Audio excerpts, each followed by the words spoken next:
તો નમસ્કાર મિત્રો, કેમ છો યાર? ફરી એક નવા વિડીયોમાં તમારું હાર્દિક સ્વાગત છે. અત્યારે સૌથી પહેલા વાત કરવામાં આવે તો બનાસકાંઠાની. બનાસકાંઠામાં બનાસની બેન એટલે જ્ઞાનીબેન ઠાકોર અને બનાસની દીકરી એટલે રેખાબેન ચૌધરી, આ બે વચ્ચે સૌથી મોટો જંગ હતો. અને બનાસકાંઠામાં કોણ જીતશે, રેખાબેન ચૌધરી કે પછી જ્ઞાનીબેન ઠાકોર? અને આ બેન હારવાના છે તો એક બેન છે તે 3 લાખની લીડથી જીતવાના છે. તો ચાલો સંપૂર્ણ વિગતવાર માહિતી ભાઈઓ તમને વિડીયોની અંદર આપવાનો છું.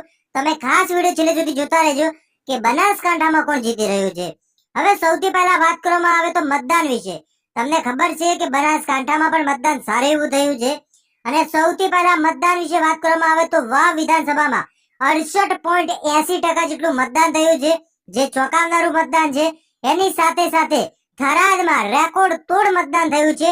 77.05% મતદાન થરાદમાં થયું છે. એની સાથે સાથે ડીસામાં 65% મતદાન ડીસામાં થયું છે.